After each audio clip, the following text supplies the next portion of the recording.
Welcome to the Advantage Solutions second quarter 2025 earnings call. At this time, all participants are in a listen-only mode. After the speaker's remarks, there will be a question-and-answer session. To ask a question during the session, press star one on your telephone keypad. A confirmation tone will indicate that your line is in the question queue. If anyone should require operator assistance during the conference, please press star zero. As a reminder, this conference is being recorded. It is now my pleasure to introduce Ruben Mella, Vice President of Investor Relations. Thank you, and Ruben, you may begin. Thank you, Operator. Welcome to Advantage Solutions second quarter 2025 earnings conference call. Dave Peacock, Chief Executive Officer, and Chris Growe, Chief Financial Officer, are on the call today. Dave and Chris will provide the prepared remarks, after which we will open the call for a question-and-answer session. During this call, management may make forward-looking statements within the meaning of the federal securities laws. Actual outcomes and results could differ materially due to several factors, including those described more fully in the company's annual report on Form 10-K filed with the SEC. All forward-looking statements are qualified in their entirety by such factors. Our remarks today include certain non-GAAP financial measures, which are reconciled to the most comparable GAAP measure in our earnings release. As a reminder, unless otherwise stated, the financial results discussed today will be from continuing operations, and revenues will exclude pass-through costs. Now I would like to turn the call over to Dave Peacock. Thanks, Ruben. Good morning, everyone. Thank you for joining us. Before we get started, I want to thank our teammates for their continued commitment to successfully serving our clients who continue to navigate ongoing market uncertainty. Our second quarter revenues of $736 million and adjusted EBITDA of $86 million were down 2% and 4% respectively from the prior year. Our performance was in line with our internal plan, and we are pleased with the sequential improvement in the business relative to the first quarter. We made solid progress toward resolving the first quarter staffing shortfall, enabling both our experiential and retailer services teams to increase execution volume. This operational improvement contributed to year-over-year adjusted EBITDA growth across both segments. As of July, staffing has largely returned to desired levels for the second half of the year, and we are confident in our ability to continue to recruit and retain personnel to meet client demand. Our financial results continue to be impacted by a client loss in branded services last year, which accounted for the entirety of the company's EBITDA decline. Additionally, we continue to invest behind our transformation initiatives, which weighed on profitability in the quarter. Both of these items will be mostly lapped on a year-over-year basis starting in Q3. Given our scale, serving over 4,000 clients and retail stores operating in over 90% of zip codes, we have a unique perspective on the U.S. consumer. In recent months, we surveyed thousands of shoppers alongside a broad cross-section of our CPG and retailer clients to gain a deeper understanding of the evolving macroeconomic environment. While consumer health remains pressured and value-seeking behaviors remain prevalent, our findings reveal several actionable insights. Specifically, our merchandising, supply chain, product sampling, and private brand development services are essential offerings to help clients in this environment and optimize their return on investment. Retailers tell us that they lose nearly 40% of potential sales when a product is not carried or is out of stock. Our merchandising teams deliver a strong ROI for CPGs and retailers by ensuring that products are properly placed and advertised at the right price points, in-store signage is optimized, and that there is an ample supply of product on shelf and on display. Nearly 65% of retailers told us that their supply chains are evolving in response to trade disruptions. As part of our end-to-end retail services, we provide a full suite of logistics services that help clients diversify their sourcing and deliver products to the store shelves consistently and efficiently. Finally, 85% of retailers in our survey are prioritizing private brands to address channel shifting and shopper preferences. Our market-leading private brand advisory and execution business, called Damon, offers end-to-end capabilities with access to over 6,000 supplier partners and leading private brand design capabilities, having won over 30 awards this year for best-in-class work. These are just a few examples of tailwinds in parts of our service portfolio that are driving a healthy new business pipeline. We are engaging with prospective clients and demonstrating our value proposition to generate attractive returns. We are encouraged by the success to date, renewing existing relationships and securing new service wins as we continue to work through a longer than normal sales cycle. For example, we recently helped a client, AG1, with their transition from exclusively direct-to-consumer to a national entry into retail. We partnered with them for a retail launch earlier this summer through our branded services brokerage team, while also supporting them with an aggressive sampling program through our experiential team. The results have exceeded expectations, positioning AG1 for future success at retail. This shows how we can leverage the different parts of our business to drive sales for our clients. Turning to our segments and beginning with branded services, clients continue to prioritize cost optimization as they adapt their supply chains, manage elevated input costs, and respond to evolving channel shifts. This has resulted in more insourcing of select services, a reduction in order volume, and a pullback in sales and marketing investments. These headwinds have mostly impacted our brokerage and omnicommerce marketing offerings in the first half of the year, while demand for our merchandising and supply chain services has remained steady. As we enter the second half, we expect sequential improvement for our branded services as we lap client exits and losses realized in the first half, the materialization of new business wins, and streamlined operations as our transformation-enabled technology and analytics advancements are driving faster and more efficient processes in this area. Within experiential services, the recovery from the staffing shortfall in Q1 led to a year-over-year increase in events executed in the quarter. Events per day grew approximately 1% and were up 5% excluding the loss of a client last year who chose not to sample in store any longer. The demand for sampling and other experiential projects remains favorable for the second half of the year, particularly for our largest clients. This is typical as seasonality favors the second half, and we are optimistic as some of our centralized labor management efforts are beginning to help us drive talent attraction and retention. In retailer services, recovery in staffing levels and improved project activity led to growth in the quarter. Retailers are continuing to seek our merchandising services at increasing levels due to their own labor shortages and the efficiency we bring in a more variable work environment. While staffing levels support our plan for the second half of the year, we will face a difficult prior year comparison and unfavorable project timing in Q3, but expect a more favorable comparison in the fourth quarter. We continue to invest in delivering a higher ROI and service level for our CPG clients and retail customers. We remain on track to complete the implementation of our data architecture and system foundation by 2026. These projects are helping us deliver value today to our clients. We are delivering category insights and intelligence at an accelerated rate to unlock growth opportunities through our data lake-powered dashboards, deploying image recognition technology for more than 1,000 brokerage clients across 800+ subcategories. This will help our in-store and sales teams work faster and with more accuracy as they leverage better insights in distribution and product assortment decisions. Specifically, we are integrating retail point of sale, shopper panel, geodemographic data, as well as Advantage's proprietary in-store execution data to help our teams identify distribution opportunities, competitive gaps, and monitor innovation performance in almost real time. This helps clients maximize outcomes and retailers meet shifts in shopper behavior. In addition, our account managers can now evaluate promotional performance at a highly granular level, helping CPG companies maximize their return on trade spend and drive higher ROI per dollar. As we look to the future, we're advancing the development of our new Pulse system, an AI-enabled end-to-end decision engine designed to elevate the speed, precision, and impact of commercial decision-making across sales and merchandising. This next-generation platform will seamlessly integrate Advantage's data intelligence, including unique retail data with dynamic real-time capabilities, augmenting our team's ability to anticipate demand, prioritize actions, and drive efficiency across client workflows. Shifting to our people and processes, we are continuing to invest behind implementation of a centralized labor management model that we expect will be operational starting in early 2026, and Workday's human capital management system that will be available in 2027. This new strategy for centralized labor management is designed to yield benefits in three areas. First is labor utilization. We remain committed to achieving at least a 30% lift in available hours for teammates.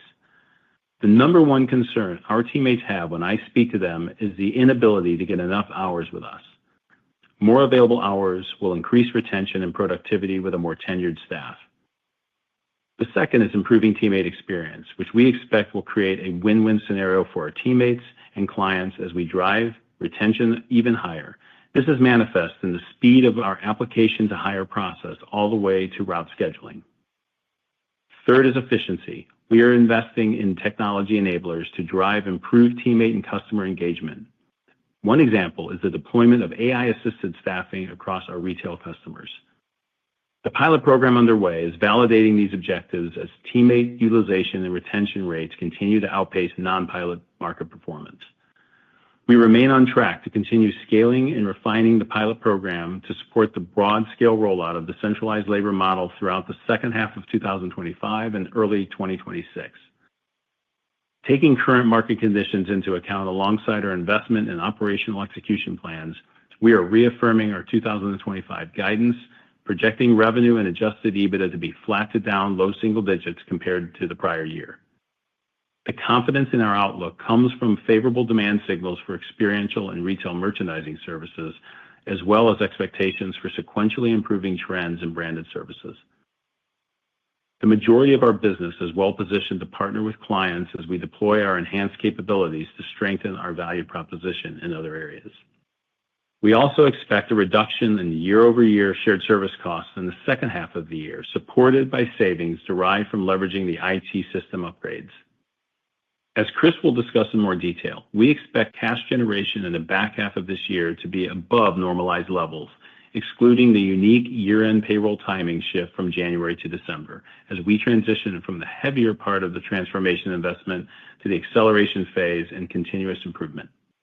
Our business is designed for efficient and consistent cash generation, and we expect to return to our typical net free cash flow conversion rate of at least 25% of adjusted EBITDA next year and beyond, as our transformation improves our services and modernizes our processes for more consistent and efficient results.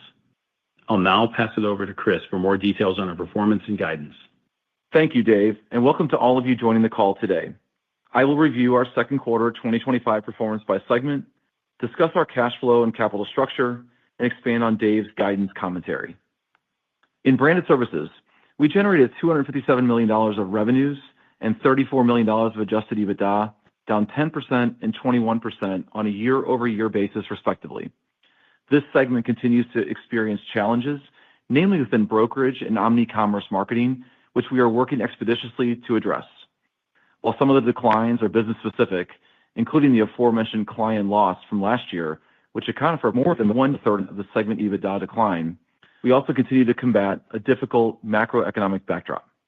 In experiential services, we generated $249 million of revenues and $26 million of adjusted EBITDA, up 6% and 14% on a year-over-year basis, respectively.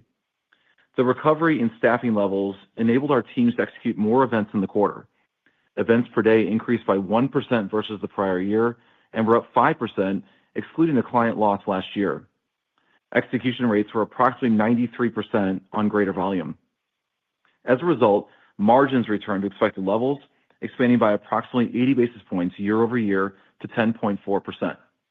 In retailer services, on a year-over-year basis, revenues were down slightly to $231 million, and adjusted EBITDA grew 8% to $26 million. Merchandising activity increased in the quarter due to improved staffing levels, an uptick in project activity, including a pull forward from the third quarter, and diligence in pricing to manage rising labor costs. Partially offsetting these items was softness in advisory and agency work, where we were impacted by the continued unfavorable channel mix. I would note that for both experiential and retailer services, higher shared service costs and a higher allocation of those dollars weighed on profit growth in the quarter.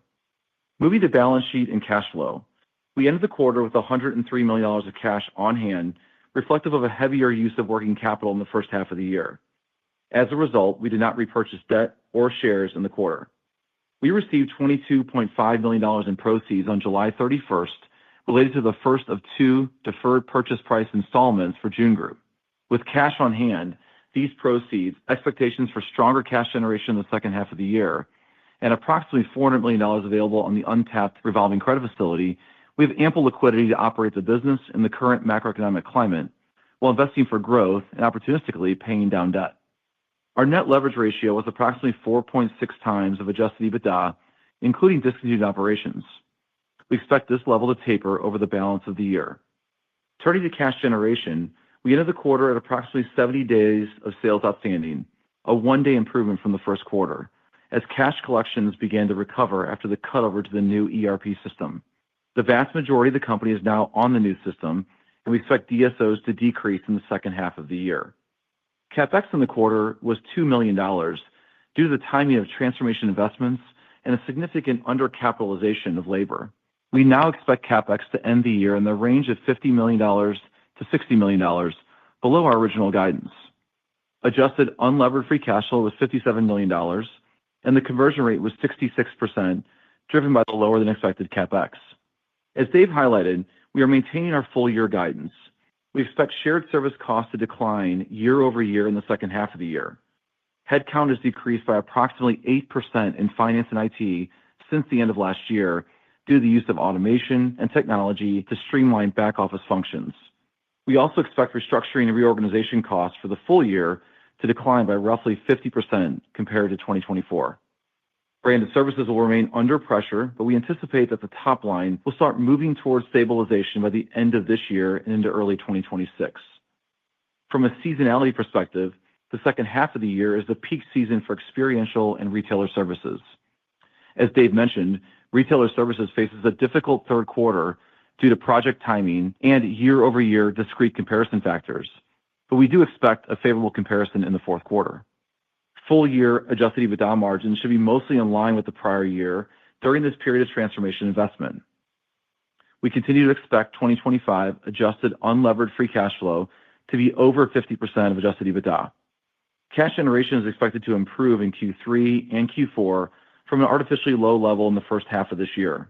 Excluding the approximately $45 million year-end payroll timing shift into 2025, we anticipate adjusted unlevered free cash flow conversion of roughly 100% and net free cash flow conversion exceeding 30% in the second half of the year. We are targeting a net free cash flow conversion rate of at least 25% next year and beyond, turning more in line with the performance in 2023 before the strategic investment in the transformation.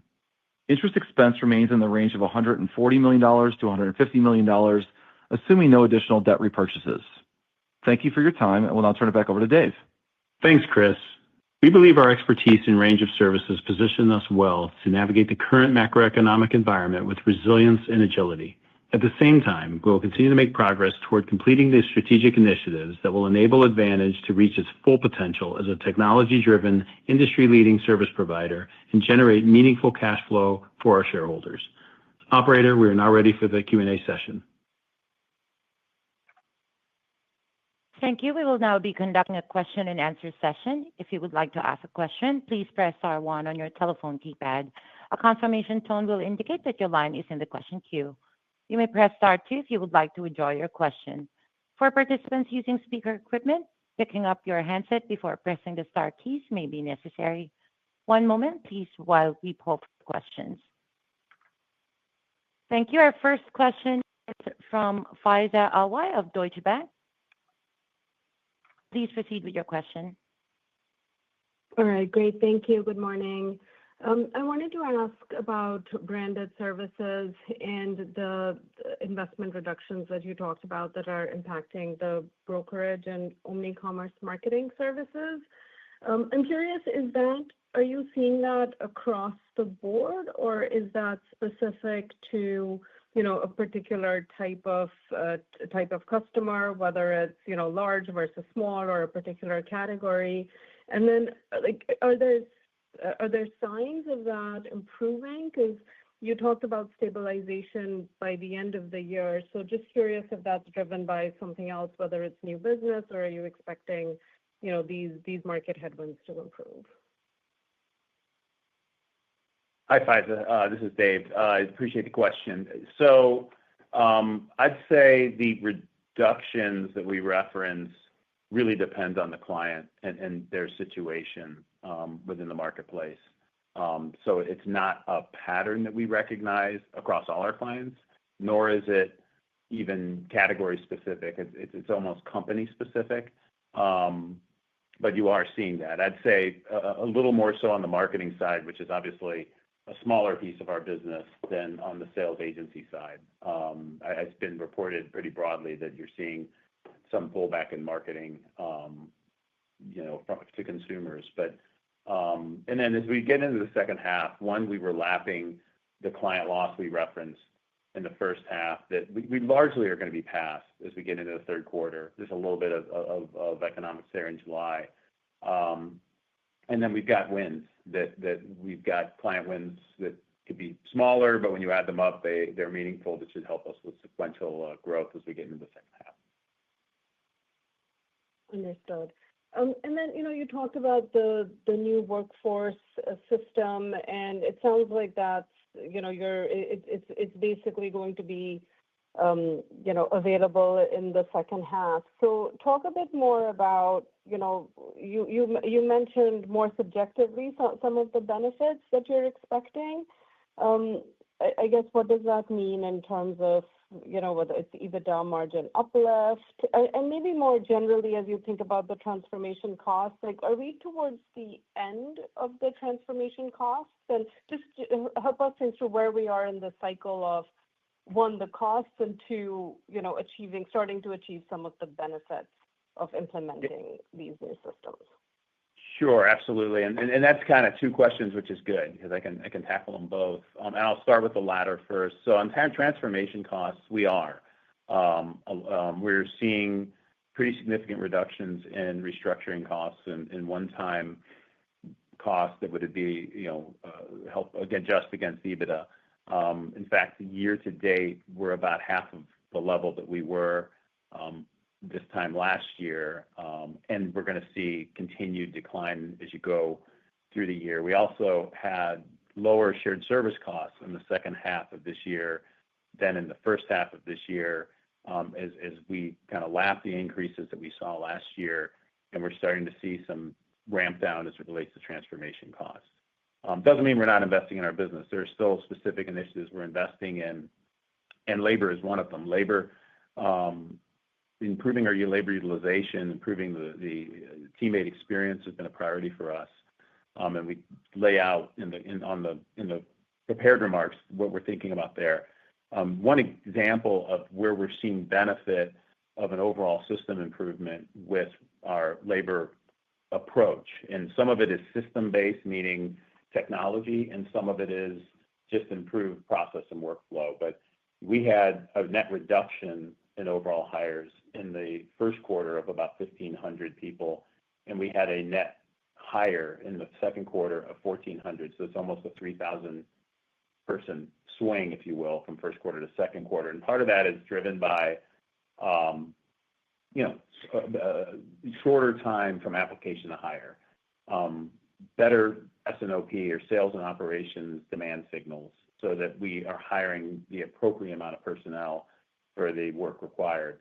And then we track really closely what we call the application to hire funnel, and where we may have gaps, because along that path you can lose potential teammates. And so we've been much more rigorous with our workforce operations team in tracking that funnel so that we have a higher percentage of folks that make it through it and then ultimately get onboarded into the company. So we feel really good about both the pilot that's been going on, where we've been sharing labor across geographies versus being banner specific, but also just in the improvement in workflows within their workforce operations. If I could just add to that, Faiza, if we did get to a point where throughout the quarter we improved on the hiring front, and I think we entered the second half in a good place. What I just want to note is that I think that manifests itself, especially in the retailer segment, where we have better staffing levels there overall, which puts us in a good place to be able to take on some incremental project work, which can be very beneficial for us.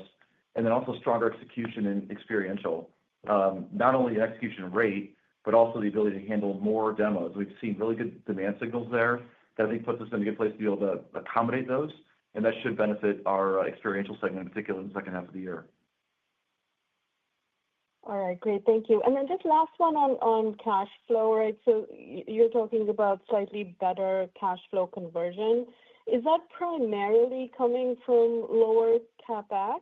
And, I know you mentioned timing of projects, but are we shifting CapEx into next year, or just give us a bit more color around what's driving the lower CapEx this year? Yes. So obviously, we did take the CapEx down a little bit, about $15 million at the midpoint, and that would therefore be a little bit of a benefit to the cash flow. But the real benefit's coming from, the improved DSO, which we saw at the beginnings of in this quarter. We'll see really kind of take hold in Q3 and especially across Q4.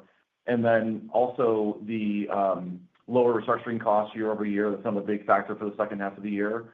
So you've got a stronger EBITDA, kind of top to bottom, stronger EBITDA contribution, less CapEx, much better working capital. Working capital then becomes a benefit to the company, working capital source in the second half of the year. And then you'll see the lower restructuring costs as well. So all those things contribute to the better cash flow performance for the second half of the year. And I will say it's in line with what we expected. With what we indicated last quarter, it's coming through as we expect. Got it. Thank you very much. Yes. Thank you. Our next question is coming from Greg Parrish with Morgan Stanley. Please proceed with your question. Hey, thanks. Good morning, and congrats on the result. Just want to unpack branded EBITDA heading into the second half. I mean, I think to hit the guide, we have to see some improvement there, right? You did that last year. I think in the quarter, you said a third of the decline is client loss. So I guess backing that out, right, the other two-thirds, like maybe how does the other two-thirds improve in the second half?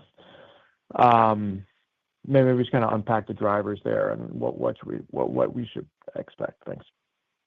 Yeah, this is Dave. We see a few things, Greg. We see, we talked about it a minute ago, just wins in the business. Number one, we see a little bit of seasonality where you've got orders, which is how we're obviously paid through a commission-based business from a revenue standpoint, increasing as you get into the back half of the year with things like holidays, especially the categories that most represent our client base when you think of things like food and personal care. So those are two of the big drivers. We've also obviously been able to manage our cost to serve. We talked about our new Pulse program, which we're really excited about because it's giving us kind of greater fidelity in the decisioning that we have within the business. Because if you can think about a sales business, you're assessing information to take action to improve an outcome effectively. And we're getting faster signals as it relates to brand performance, and especially those things that are kind of the root cause drivers to market share growth or decline. So we're able to capitalize on those more quickly. But it also, because it's leveraging expansive data and analytics in an automated way, it's also a little bit more efficient as well. So that combination puts us in a position to see some growth as we get into the second half. Great. Thanks. That's very helpful. And so, sorry to come back to the CapEx point, but I mean, the $2 million was a little bit surprising. So I guess, I mean, does that slow down like your completion of some of the technology investments that you're doing? I'm just trying to better understand here. Look, honestly, it was lower than we expected in the quarter, and truly a lot of it is timing. But we did bring the overall guidance down by $15 million at the midpoint. So there is less overall spending. And I would just say that we do expect the second half to be a heavier level of spend overall. Largely all IT projects are the main driver of our spend for the year. We have good visibility into those, and as I've said to you before, if we can push the timing out when we pay them, then we're going to take advantage of that. And there's been a little bit of that. We did also talk in the script about just underutilizing, capitalizing labor. How do I say that properly? But we capitalize labor at the proper rate, which means it comes through more as OpEx than CapEx. And I think that's something we're working on very diligently. And a lot of it comes down to planning around our projects to make sure that we're accomplishing those on time and starting those on time. If not, you can tend to see that bleed into OpEx. So there was an element of that as well. But with that said, I would say that maybe some of this shifted a bit into 26, but really at the end of the day, there's just a more efficient, delivery of the capital projects we expect for the year now. Okay, thanks. That's helpful too. And then maybe just lastly from me, on the wage front, maybe just kind of update. I mean, obviously, you've kind of reverted some of the headwinds you had in the first quarter on labor availability, but then just on the wage front, just kind of mark us to market here on where we're at and what you're seeing from the market in terms of wages. Yeah, we actually have seen pretty consistent wage inflation through the year, and about what we expected, in that, call it 3% range overall for the year, and we've been able to manage that quite well. I'd also say that in the quarter, our pricing nearly offset our labor inflation, was very close. So I felt good about that progress we made on getting some price increases through to help offset what is obviously still some, higher labor costs that are coming through in the economy today and in our business. I think for the second half of the year, I expect that same consistency. We don't have a lot of incremental, sort of regulatory type changes that are occurring there. So I feel like we're in a pretty good place to be able to mostly offset the labor cost inflation with pricing. Okay, great. I'll pass it off. Thank you. Thank you. Our next question is coming from Joseph Bass with Canaccord Genuity. Please proceed with your question.